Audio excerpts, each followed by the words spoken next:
Hello, my name is Jonah Muchnick, and I'm here to present my final prototype for the Human-Computer Interaction Individual project. We're starting here at the Google Flights interface, not because I invented Google Flights, but because my final prototype actually adds features to this existing interface, and this is a great way to introduce my task. The task I'm trying to solve for is finding the best flight. From the need finding activities that I executed as well as my own personal experience, the word best in best flight can change from person to person and often does. Um, Different people have different priorities when finding flights that are not so easily mapped to binary filtering that is displayed here. So my final prototype is adding features to this interface that allows users to prioritize different filters instead of treating them as binary to change how the search algorithm works. We're also going to spend some time here showing you features on this existing interface that are important for the context of my prototype, but that are not featured exactly in my prototype due to time constraints. So, for example, um, my prototype is going to feature, a smaller list of these flights, and also get rid of this grouping of 3 up here. Um, but the existing Google Flights interface produces tons and tons of flights, which is actually the crux of the problem because when you filter, it might show you hundreds of flights that actually meet your filters but don't meet your definition of best. Um, but my interface is going to show a much smaller list, uh, so that is just some context there. Also, my interface is utilizing these filters that drop down. However, in my interface, don't um, make the drop downs work and accurate to this interface. But as you can see here on the existing interface, you'll click on one of the interfaces, you'll say up to 750, and then that will turn blue.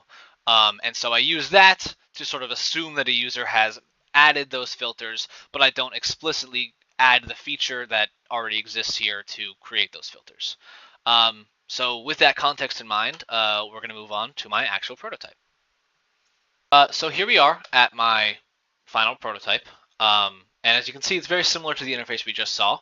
So the users entered their flight criteria from Houston to Atlanta from April 20th to June 9th, and is now going to select some filters. They're going to say that they want a nonstop flight from Southwest or Delta that is less than $300 and leaves between 9 a.m. and 5 p.m.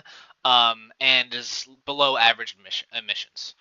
So after adding those filters, they get a message here that says, we're sorry, no flights match your search criteria, and it actually just spits out the exact same list in the same order that was there before, which is obviously not the user's goal. And this is actually exactly what happens if your search criteria are not met by any flights.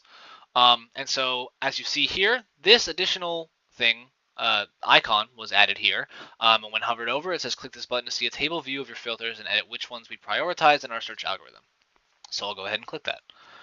And the existing table slid over, and now we have this priority list.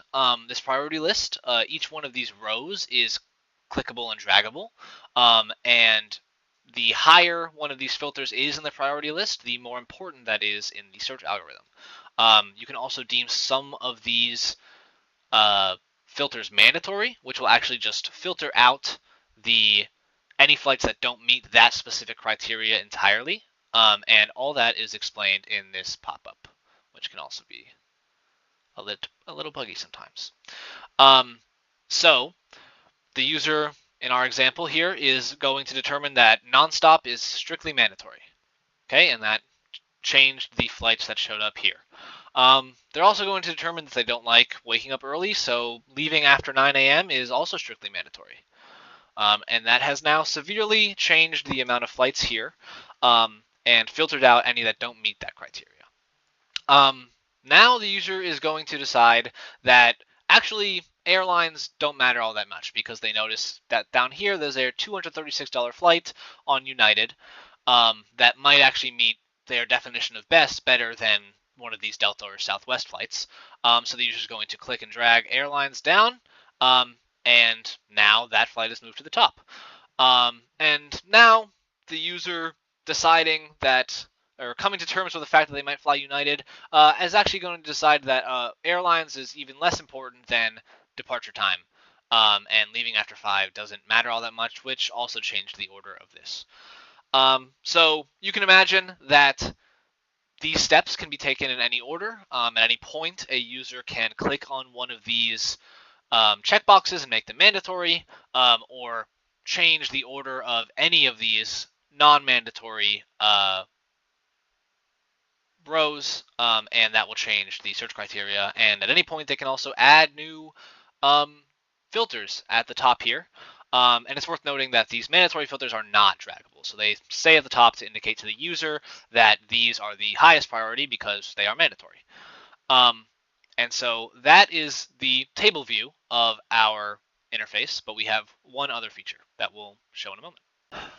All right, so now we're back at the original screen, and before, you might have noticed that there was an additional icon here that is a little chat bubble. And if you hover over that, it tells you that you can click on this button to start chatting with an AI chatbot to automatically set those search preferences based on your conversation. And so I press that, and it opens this window that introduces itself as Google Flights AI and asks the user to describe in plain language what they're looking for in a flight. So I will go ahead and write up that same set of criteria as in our last example, and send that to the chatbot. So after that, the chatbot will respond saying that they will bring you to that same table view to allow you to edit those criteria if it made a mistake. And here in a second, we will transition over to that priority list view that we saw before in that same final state. The chatbot will also determine if they have enough information to set some priorities, and if it doesn't, it will ask the user follow-up questions to set those priorities, and then once it has enough information, it will send it over to this view. And then obviously from this view, the user can correct any mistakes that the chatbot made, and that is that.